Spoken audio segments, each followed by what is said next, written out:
Hey there everyone, welcome back to Press for Truth TV. Today is Tuesday, July the 10th, 2012, and today I wanted to talk a little bit about Monsanto because they're all over the news again lately, as there's a number of people in California who have launched an initiative to get some legislation passed into law which would require food companies to label any of their products that contain GMOs, or genetically modified organisms.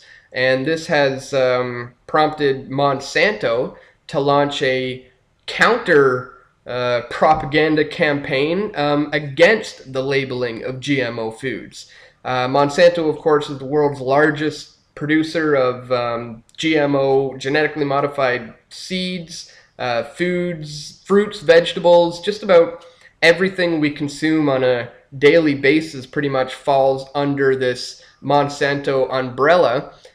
So this new initiative to try to get them to label their foods makes perfect sense to me. Consumers want to know what they're ingesting and what kind of ingredients go into the foods that they are making. However, there is a concerted effort by Monsanto to put a stop to the labeling of GMO foods. Here's an article that's out recently from Mike Adams of naturalnews.com. The case for mandatory GMO labeling, even if you believe in limited government and free market. Now that the GMO labeling ballot measures has been officially accepted onto the California ballot, Monsanto is gearing up its propaganda campaign that aims to convince people you don't need to know what you're eating. Trust us, we're the food companies. We never lie, do we? For the record, I'm an opponent of most government mandates against individuals. When the government says you have to give your children vaccine shots, that's a violation of your liberty. When Mayor Bloomberg says you can't buy a 16-ounce soda in New York, that's a violation of your liberty too. When the government says you can't drink raw milk, or you can't treat cancer with medicinal herbs, or that you have to get EPA approval before building a house on your own neighborhood lot, those are all examples of government mandates against individuals gone terribly wrong. But this GMO labeling ballot measure is not a government mandate against the people. In fact, it's quite the opposite, a people-powered mandate against the corporations. And so it's a beautiful thing that we see people rising up and trying to force Monsanto-owned companies to label their food products, because people are beginning to realize that there are health effects related to ingesting these GMO foods. Bottom line is, there has never been any long-term health effects on the results of ingesting this frankenfood. And some studies have even showed that GMO corn and fruits and vegetables that were sprayed with the Roundup pesticides, they conducted studies with lab rats, and they saw that rats that ate the GMO corn produced grandchildren that were sterile. Here is another interesting article out from Natural Society. It says, we've gone on at great lengths discussing the dangers of genetic modification. Monsanto's GMO corn has been linked to weight gain and organ function disruption, while GMO crops and pesticides destroy our farmland and environment. According to the Alliance of Natural Health, the grandchildren of rats fed GMO corn were born sterile. GMO is just one of those things to avoid, but with our own government in bed with Monsanto, it's not easily done. Monsanto has recently launched a proverbial war against the open labeling of genetically modified foods, and only through activism and awareness can it be overcome. In February of this year, Vermont contemplated the Rights to Know Genetically Engineered Food Act. The proposed bill prohibits GMO food producers from using keywords like natural, or naturally made, naturally grown, or all natural. to describe GMO ingredients and products. In the same month, the National Conference of State Legislators reported that nearly 20 states were considering similar programs. Public surveys and studies also show a whopping 90% of the U.S. in favor of such practices. And of course, it makes sense. People want to know what they're being fed, and they don't want to be lied to. I remember thinking the same thing about these misleading labels years ago when I started seeing bottled water, and I would notice the labels would say pure, all-natural spring water or something to that effect, and I would pick up that bottle, and sure enough, there would be 0.04 parts per million of fluoride. And I would look at it and say, how can they say all-natural, pure spring water right there on the label, yet they are adding fluoride to it? So that's one of the reasons why, I mean, labeling is extremely important when it comes to ingesting food. Otherwise, who knows what kinds of chemicals and toxins and what other kinds of things may be put into our food, because let's face it, some of the people in charge of Monsanto are downright eugenicists, and this very well could be a large eugenics experiment on the human population. I mean, we're kind of like being used as guinea pigs here, because as I said, there hasn't been any long-term health studies done on the health effects on humans of ingesting GMO foods. There couldn't possibly be. It hasn't been going on for long enough to conduct those kind of studies. So we're essentially being used as a bunch of lab rats in a eugenicist experiment. Here's another article from Huffington Post that points out the problems with GMO corn. Monsanto's GMO corn linked to organ failure, study reveals.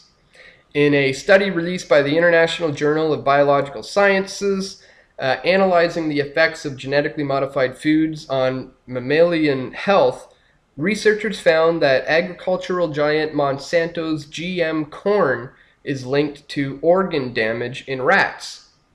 According to the study, which was summarized by Radha Anata at Food Freedom, 3 varieties of Monsanto's GM corn, MON 863 insecticide producing MON 810 and Roundup herbicide absorbing NK 603 were approved for consumption by US, European, and several other national food safety authorities.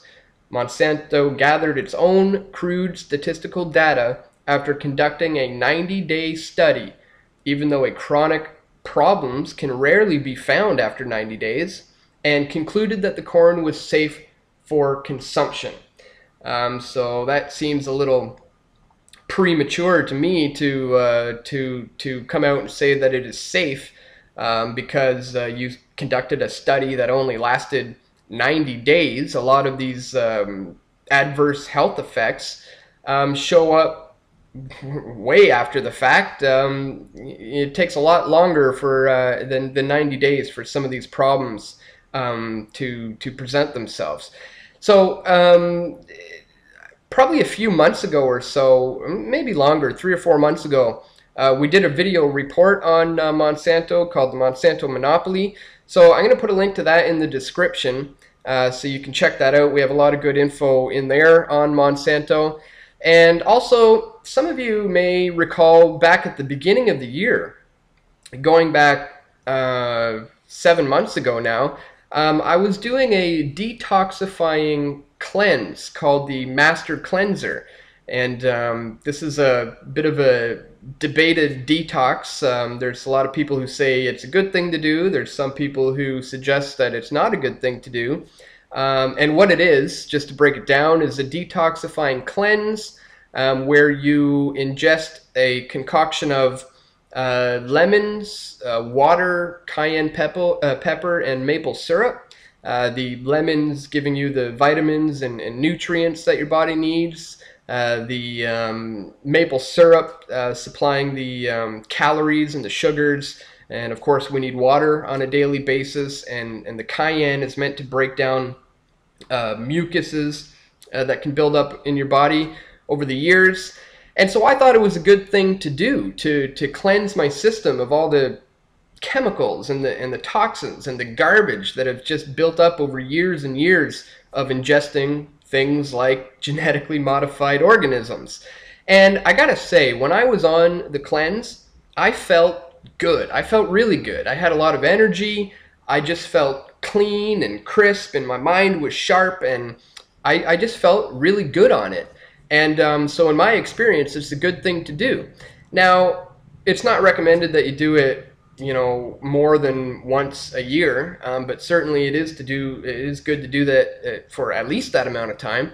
But anyways, in the last month or so, I haven't been feeling all that great lately. I can't quite put my finger on it, but I haven't been feeling exactly healthy. So I've been thinking, you know what, I wonder if maybe I should do the cleanse again, just for the recommended 10 days.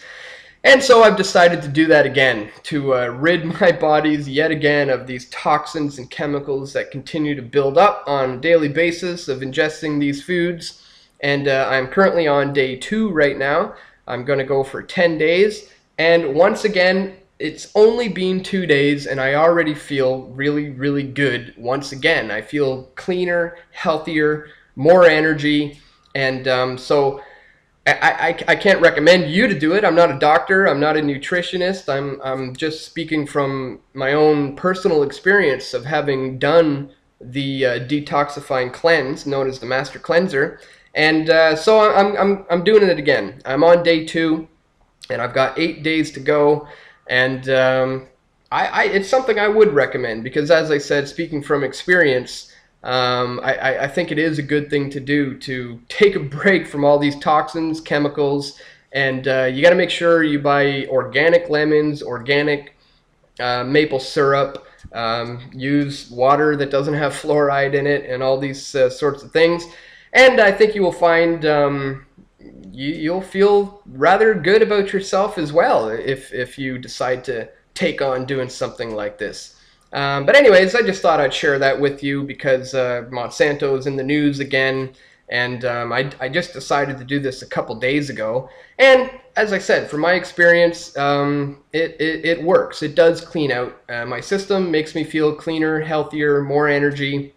And I just think it's a good thing to do, to take a break from all the garbage that we ingest on a daily basis that's causing all kinds of problems, cancers, and making men sterile, and the list goes on and on and on. So anyways, it's good news that this initiative is being launched in California.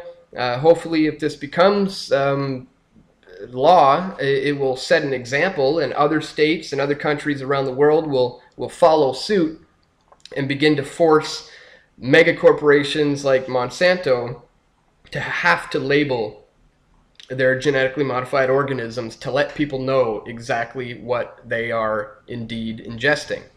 Anyways, guys, that is all for today. Thanks for tuning in once again, and I'll see you right back here tomorrow. Take care.